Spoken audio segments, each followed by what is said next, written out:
Before Ferdinand VII became Spain's most infamous monarch, he was a desperate prince plagued by a secret he couldn't share. To the world, he looked like any other royal heir, groomed in etiquette, polished in appearances, surrounded by scholars and courtiers, and destined for greatness.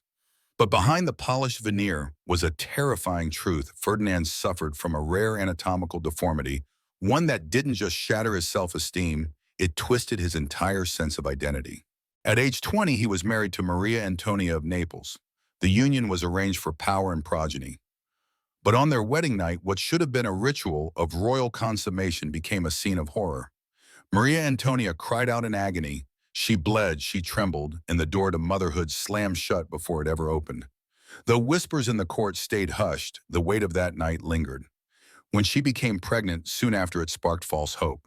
By the fourth-month tragedy struck, Maria Antonia miscarried. Doctors blamed her frailty, avoiding the unspoken truth her body had suffered damage too deep to ignore. Ferdinand didn't comfort her. Instead, he accused her of evasion, of witchcraft, of betrayal. Her suffering became, in his eyes, a threat to Spain's divine mission. Another pregnancy followed in 1805. She nearly reached full term, but childbirth ended in blood and silence. Maria Antonia lived, but only physically. Addicted to laudanum, she became a hollow presence in the palace, consumed by guilt for sins she never committed. Ferdinand distanced himself. He spread rumors that her womb had betrayed the kingdom. By 1807, she was dead at just 21. The official cause: fever. Behind closed doors, whispers told of a woman slowly destroyed by repeated trauma. Days later, the palace apothecary, perhaps the only man who knew the full truth, was found dead. His final writings disappeared into royal vaults. While the court hung black banners, Ferdinand began searching for another bride. Not out of grief, but out of desperation. Maria had failed. The crown still demanded an heir. His next wife, Maria Isabel of Portugal, was young and sheltered. She arrived unaware of what fate awaited her. Despite quiet preparations, medical assistants, cautious advisors, nothing could shield her. On their first night, terror returned. Her screams echoed through marble corridors. The next morning, blood-stained sheets told the story no one dared repeat. From that day forward, she deteriorated. Her stutter appeared. She avoided food. Her fingers trembled. The court diagnosed hysteria, but the signs were clear. Maria Isabel was trapped in trauma. Ferdinand saw no fault in himself. Instead, he believed she mocked him, that her fear was manipulation. He began surveilling her, intercepting letters, monitoring her prayers, questioning her loyalty. Then came the phantom pregnancies. Her body, desperate for meaning, mimicked motherhood. Swollen belly, nausea, preparation, followed by silence.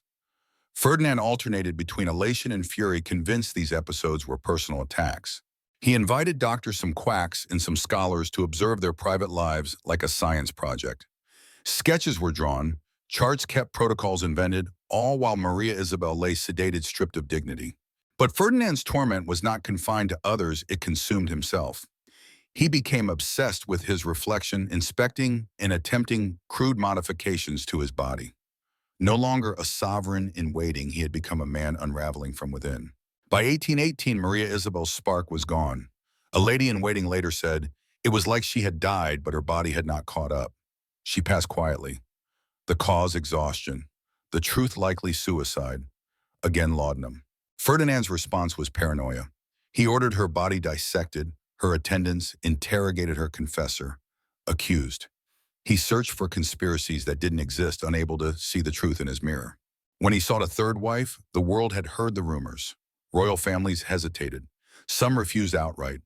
Others demanded strict conditions: separate quarters, private guards, escape clauses.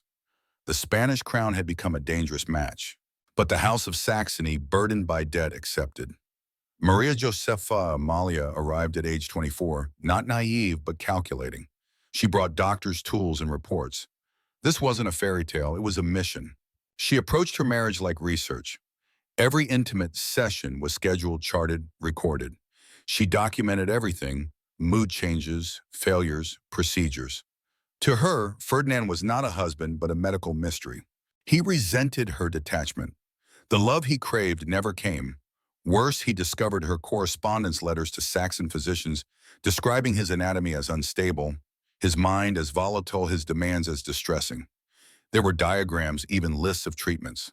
Humiliated and enraged, Ferdinand felt betrayed. Yet Maria Josefa continued her survival dependent on cold professionalism. But it took a toll. Her appetite vanished, her hair thinned, and she began to wander the palace at night, murmuring medical notes like prayers. Beyond the palace walls, Spain fractured. The Americas broke away. Power slipped through his fingers. But Ferdinand focused only on his legacy, summoning mystics, scientists, and surgeons. The royal bedroom morphed into a twisted clinic. Foreign instruments filled drawers. Devices meant to heal became symbols of madness. Then, impossibly, Maria Josefa became pregnant in 1829. Ferdinand wept. He posted guards outside her room. He prayed and clung to hope. But at 7 months, tragedy returned. A placental abruption led to premature labor. The baby, his long-awaited heir, lived for only hours.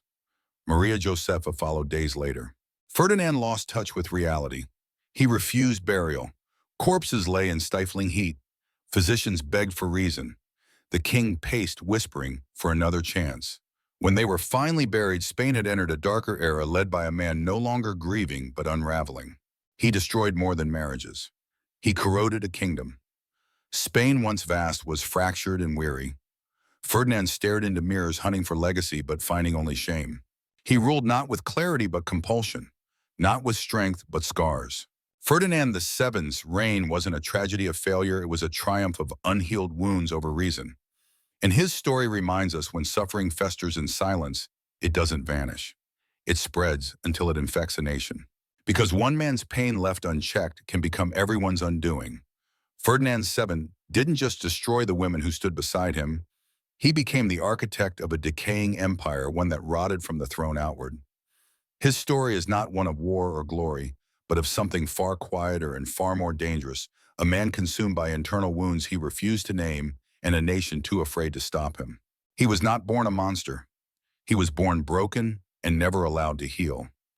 His shame festered in silence, whispered through palace corridors, and codified in rituals meant to protect his ego. His reign became an endless theater of delusion where mirrors mattered more than people and performance replaced truth. The crown was no longer a symbol of leadership, but a mask, one that hid the trembling child beneath the velvet robes. His queens were not wives. They were sacrificial lambs. Each was summoned not for companionship or counsel, but for their bodies, for what they could produce. But when they bled, suffered, screamed, and failed to deliver the perfect heir, they were discarded, shamed, or buried. Their lives reduced to footnotes in the king's obsessive quest to outwit nature and claim a legacy that his heart, mind, and body could never support. Spain, too, was reduced to a tool. Its people, its resources, its spirit, all channeled into one man's futile struggle against his own reflection. While colonies declared independence and the world shifted beneath his feet, Ferdinand remained fixated on the illusion that he could control destiny if only the right ritual, the right doctor, the right womb would obey him.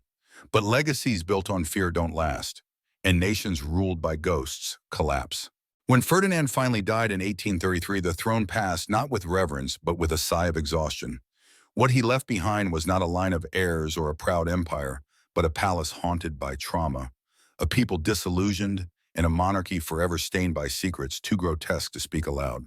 His life remains a brutal reminder that power does not cleanse a man's soul, it only amplifies what's already there. If that soul is whole, power can build civilizations. But if that soul is fractured, infected by fear, shame, and denial, power becomes poison. Ferdinand's tragedy wasn't that he failed to become a father. It's that he never became a man. He never learned to face himself without hiding behind rituals, rank, and robes. He never dared to feel the grief he caused or name the horrors he inflicted. And so the pain spread from bedchambers to banquet halls, from whispered secrets to national shame. History often remembers kings by their victories, but sometimes the most important legacies are warnings. Ferdinand VII is not remembered for what he built, but for what he broke. He broke women. He broke trust. He broke a kingdom. And in doing so, he left behind a lesson that echoes far beyond the marble corridors of his palace. When personal suffering is left unexamined, it becomes political. When trauma goes untreated in the heart of a ruler, it becomes policy. And when a man refuses to heal, he forces everyone around him to bleed instead. So if there's one truth we can take from the shattered life of Ferdinand VII, it is this. Power without introspection isn't leadership, it's contagion. And in the hands of the unhealed, a crown is not a symbol of glory, but a weapon of ruin.